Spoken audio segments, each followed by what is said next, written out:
Het is gebruiksvriendelijk, veilig en heeft verschillende handige functies voor zowel particuliere als zakelijke klanten. Het belangrijkste nieuws van Curaçao in het Nederlands. Extra Journaal. Vers van de pers. Welkom bij Extra Journaal. Fijn dat u weer kijkt. We hebben het belangrijkste nieuws voor u op een rij gezet.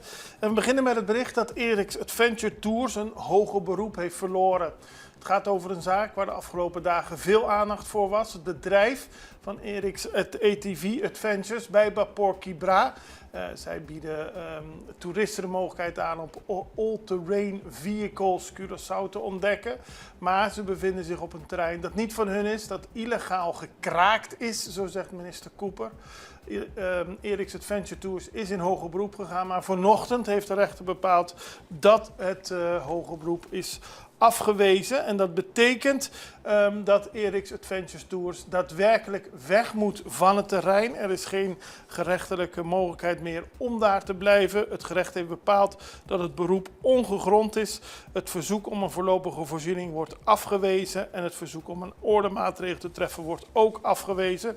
En dat betekent dat Eriks Adventure Tours weg moet bij Baporki Bra. Volgens minister Cooper moet het gebruikt worden om een doorgaande weg daar te maken. En hij benadrukt, mensen die illegaal op een terrein iets beginnen, mogen daar niet mee voortgezet worden. Er zijn regels om ons aan te houden.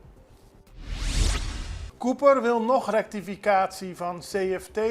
Dat gaat over minister Charles Cooper. Die heeft gisteren opnieuw een brief gestuurd aan het college Financieel Toezicht, waarin hij hem vraagt hun standpunt over het bedrag aan subsidies te rectificeren. Cooper schrijft in een brief aan de voorzitter van het CFT, mevrouw Liedewijde Ongerin, dat zij niet correct heeft geschreven wat er aan de hand is met de post subsidies en overdrachten. Volgens het CFT is er sprake van een overschrijding van 72 miljoen gulden. Volgens Cooper is daar helemaal geen sprake van en gaat het om een veel lager bedrag. Het misverstand is volgens hem gekomen omdat er niet goed naar de cijfers is gekeken door het CFT en daarom vraagt hij om een rectificatie. CFT-voorzitter reageert op verzoek. Dat gaat over het feit dat minister Charles Cooper eerder al een rectificatie had geëist van het college Financieel Toezicht. Omdat zij zeiden dat er een onderzoek door het Openbaar Ministerie was gestart naar de Curaçao Gaming Authority. Nu heeft het college Financieel Toezicht laten weten dat ze die opmerking beter niet hadden kunnen maken. Het is beter als het CFT in openbare brieven alleen verwijst naar onderzoeken die door officiële kanalen zijn bevestigd, zo stelt voorzitter Liedewijde Ongerin. Het CFT heeft nu een herziene versie van de oorspronkelijke brief over uitvoeringsrapportage gestuurd. Dit keer zonder de passage over het onderzoek door het OM. En daarnaast is er dus nog het rectificatieverzoek van Charles Cooper over een opmerking die het CFT heeft gemaakt over subsidies, waarin er een tekort zou zijn volgens het CFT en volgens Cooper is dat niet waar. Twee rectificaties geëist. Eén is al doorgegaan. Joël Goys bedreigt familieleden. Dat was gisteren groot in het nieuws. De zaak Goysco heeft laten weten dat er een wijziging in het bestuur van de onderneming gaat plaatsvinden. En daarbij zal Joël José da Silva de Goys niet langer statutair directeur zijn van Goysco. En dit is een gevolg van een incident tussen Joël Goys en enkele familieleden. Goys trok daarbij gisteren een pistool. De politie bevestigt het incident. Hij heeft de ondernemer vastgezet en het bedrijf heeft bepaald dat hij niet langer statutair directeur is. Maar, geven ze aan, de heer Joël da Silva de Goys is al langere tijd niet meer volledig actief betrokken bij de dagelijkse gang van zaken. Maar de familieruzie met het trekken van een pistool was wel de welbekende druppel en reden voor Goysco om dit besluit te nemen. OM eist 8 jaar voor Venezolaanse kapitein. Dat is gisteren geëist in de rechtbank in de zaak Pesadilla. Daar gaat het om mensensmokkel, waarbij 14 personen zijn omgekomen. Het is een mensensmokkel die hier op Curaçao kwam op 4 maart 2025. 14 mensen kwamen om het leven. En volgens het Openbaar Ministerie is de kapitein te verwijten dat hij op deze wijze die mensen heeft proberen om te zetten. Hij is schuldig aan mensensmokkel. En het Openbaar Ministerie vindt het ook dat ze op veel te gevaarlijke boten probeerden naar Curaçao te komen. De Jola-boten zijn gevaarlijk voor dit soort lange tochten, omdat de levens van de opvarenden ernstig in gevaar worden gebracht.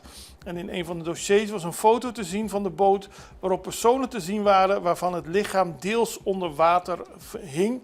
En daarnaast functioneerde de motor van de boot niet goed. En dat heeft de kapitein op geen enkel moment gemeld, maar toch doorgevaren. En daarom zegt het Openbaar Ministerie moet hij 8 jaar in de gevangenis. De rechter doet uitspraak op 23 december.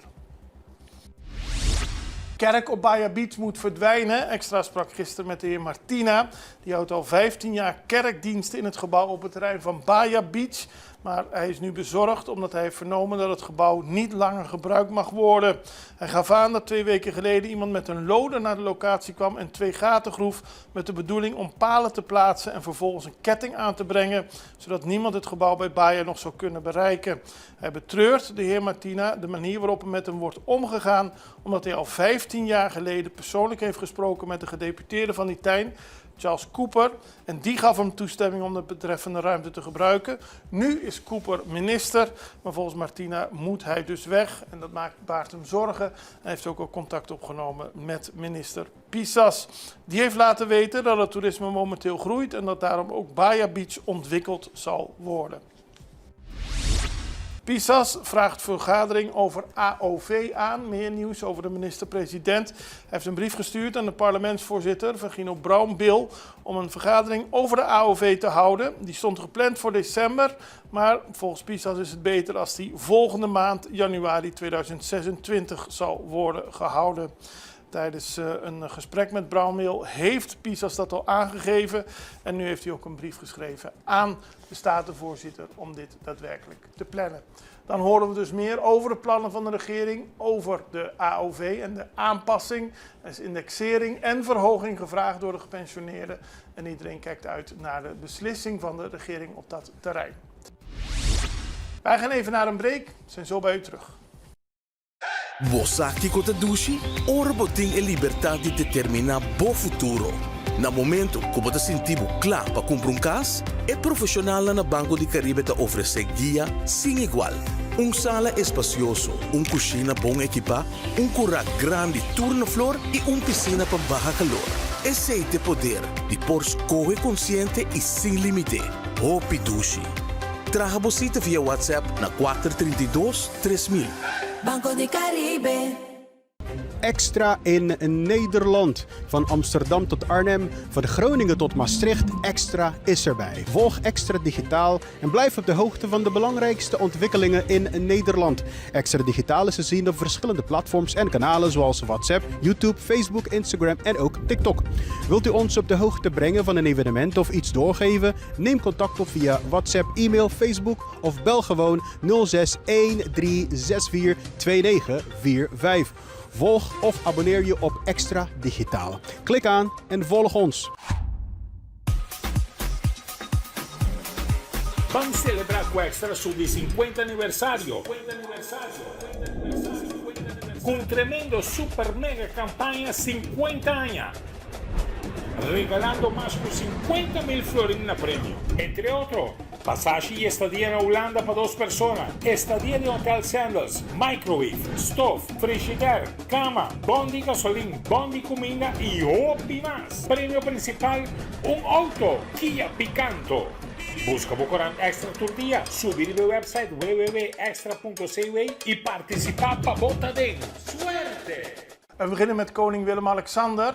Gisteren was het einde van het staatsbezoek aan Suriname. Na 3 dagen heeft hij afscheid genomen van Suriname. Het was een zeer geslaagd bezoek en hij had aan het eind nog een gesprek met de media. Daarin gaf hij aan dat hij zich zorgen maakt over de situatie in het Caribisch gebied. Hij hoopt voor de inwoners van Aruba, Curaçao en Bonaire dat de spanning tussen Venezuela en de Verenigde Staten snel verdwijnt. We maken ons grote zorgen over wat daar gebeurt, zei de koning gisteren. Hij zei dat hij hoopte dat het internationaal recht gehandhaafd zou blijven en dat er ook op een goede manier gekeken wordt naar hoe we elkaar kunnen beschermen tegen uitwassen. De koning zei in contact te willen blijven met Amerika om op de hoogte te blijven van de situatie. Dan gaan we naar Bonaire toe. Daar is een Amerikaanse cruise-toerist omgekomen. De man is 75 jaar oud geworden en gisterochtend overleed hij na een ongeluk tussen een truck en een golfkar.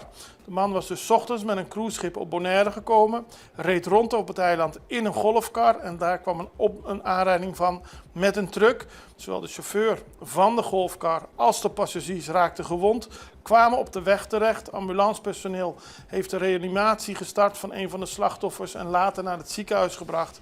Maar daar bleek dat de man, 75 jaar oud, bijna 76, dat hij is overleden. Hij is geboren in Amerika.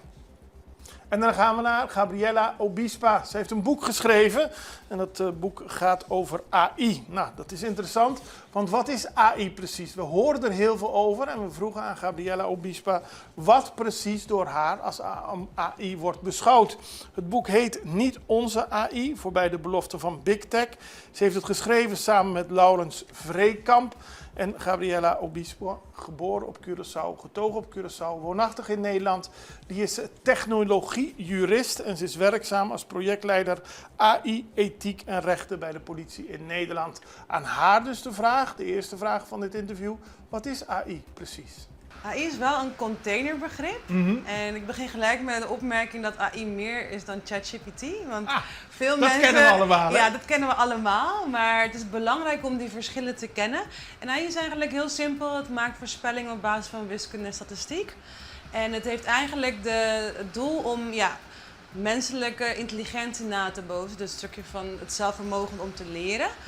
En waarom ik het verschil benoem van het is meer dan ChatGPT, is omdat je hebt ook gezichtsherkenning, je hebt beeldherkenning, je hebt verschillende AI-toepassingen en elk heeft zijn voordeel en nadeel. Dus als we over AI praten in zijn algemeen, moeten we wel wat nauwkeuriger praten over welke we het hebben. Als we het hebben over ChatGPT, hebben we het over een taalmodel. Ja. Als we het hebben over gezichtsherkenning bij de airport, is het beeldherkenningstechnologie AI. En ik denk het meest simpele om uit te leggen is bijvoorbeeld bij Netflix. Als je Netflix kijkt, dan zie je natuurlijk meest passende films bij jou. Dat is de algoritme achter, dus een AI-systeem. Die dan voorspellingen doet op basis van wat jij eerder hebt leuk gevonden of hebt gekeken. Dus op basis daarvan leert het systeem, Oscar houdt van actiefilms, dus nu laat ik jou 10 actiefilms zien. Ja. Dus hij heeft een lerend vermogen eigenlijk. Ja. En daarom moet je Netflix-abonnement niet delen met je kinderen, want dan krijg je opeens hele andere films te zien. Dat heb ik zelf meegemaakt. Klopt.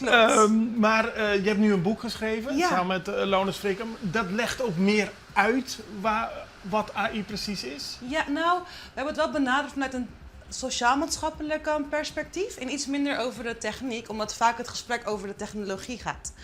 Wat we wel zeggen is, het is belangrijk om wel te benoemen om wat voor type AI we het over hebben. Als je gewoon AI schreeuwt, dan kan het, kan het van alles zijn, kunnen de risico's heel groot zijn. Maar als je heel nauwkeurig gaat kijken naar AI, van we hebben nu te maken met ChatGPT, wat veel mensen denk ik ook nu gebruiken, dan heb je te maken met een taalmodel bijvoorbeeld. En een taalmodel is heel anders dan een waarheidsmodel en mensen vergissen zich heel vaak daarin. Dus in het boek hebben we gezegd, we moeten nauwkeurig gaan praten ook over AI. Goed zo. Welke type AI hebben we nou eigenlijk over? Ja. En hoe zijn de reacties tot nu toe op het boek? Nou, in Nederland heel positief. We hadden op 18 november onze boeklancering. Dus samen met Laurens Vreekamp in de Felix Meritz. Dat is een Amsterdam centrum. Daar kwamen 200 mensen. Mooi. Dit was een hele mooie boekpresentatie waarbij verschillende type mensen ook op afkwamen. Dus normaal is het gesprek over innerlijk heel eenzijdig van één groep mensen. Maar de reacties dus waren vanuit de Volkskrant, correspondent, dat ze blij waren dat er eigenlijk een ander andere perspectieven worden toegevoegd aan het AI-debat. Goed zo. Ja. Je bent Curaçao, je bent geboren, opgegroeid op Curaçao. We doen het interviews in het Nederlands voor Access Journaal. Maar wat zie je nou voor verschil tussen omgaan met de AI in Nederland en hier op Curaçao? Ik denk dat in Nederland zijn we natuurlijk al wat verder in de ontwikkeling op het gebied van AI. En ik ken Curaçao niet op alle vlakken, dus ik weet niet, misschien hebben we al heel veel AI-toepassingen ergens. Maar ik denk dat Nederland daar heel veel al mee gedaan heeft. maar ook wel heel veel uitdagingen heeft gekend. Denk aan Duo, toeslagenaffaire. Ik denk dat Curaçao juist op het begin staat van digitalisering en AI. Dus ik vind dat wel voor mij nu het grootste verschil, dat Nederland voor ons heel veel ervaringen heeft waar we van kunnen leren. Heel veel onderzoek, heel veel fouten ook gemaakt op het gebied van AI. En dat Curaçao een beetje meer aan de voorkant staat van oké, wat willen we eigenlijk met AI? En hoe past het binnen onze eigen context? Ik vind dat we weg moeten blijven van hoe Nederland het doet. Het is zeker leerzaam, maar onze context is heel anders. Ja. En dat vraagt ander AI. Je noemde net bijvoorbeeld portretherkenning. Dus dat is mensen, de gezichtsherkenning. Dat is iets heel simpels en lijkt, het is natuurlijk niet simpel hoe het werkt, maar het is begrijpelijk voor heel veel mensen. Ja. Wat zijn er andere voor duidelijk begrijpelijke voorbeelden waarvan mensen denken van, daarmee heeft AI invloed op mijn leven? Dus zo ChatGPT, je algoritme op Instagram en Facebook. Soms denk je van, er is natuurlijk heel veel desinformatie online. En soms kom je terecht in een algoritme, een soort van bubbel. Dus je denkt de hele tijd van, ik denk zo. En al die filmpjes bevestigen mijn denkwijze. Continu van, ik hou van paarden. Dus nu zie ik alleen maar paarden voorbij komen. Dus het is ook daar zie je ook dat algoritme. Dan denk je van, hoe weet hij dat ik het zo... Hoe weet hij dat ik van paarden hou? Maar hij weet hoe jij hebt... Hij kent je gedrag, zeg maar, in de zin van wat je hebt geliked, waar je vaak naar hebt gekeken. Dus op die manier leert hij van jouw gedrag. En dan weet hij de volgende keer van, Oscar of Gabriella, die houden van paarden, dus ik laat meer paardenfilmpjes zien. Maar het risico daarvan dat je in een soort van bubbel terechtkomt, waardoor je denkt dat... Iedereen van paarden houdt. Ja, precies, inderdaad. Dat is het. Klopt. En dan gaan we tot slot nog naar internationaal nieuws, want president van Venezuela, Nicolás Maduro, is ingegaan op de verhalen dat hij een gesprek zou hebben gehad, een telefoongesprek, met Donald Trump. Donald Trump heeft aangegeven dat er een gesprek is geweest. Later hebben verschillende media, onder meer persbureau Reuters, gemeld dat in dat gesprek er een aanbod zou zijn gedaan aan Maduro om binnen een week Venezuela te verlaten. Zonder bloedvergieten, maar dat hij gewoon zelf de eer aan zichzelf kon houden. Nu zegt de Venezolaanse president dat hij 10 dagen geleden een hartelijk telefoongesprek had met Donald Trump. En dat gebeurde te midden van een Amerikaanse militaire opbouw in Latijns-Amerika. Maduro zegt, ik sprak met de president van de Verenigde Staten. Ik kan zeggen dat het gesprek respectvol was en ik kan zelfs zeggen dat het hartelijk was.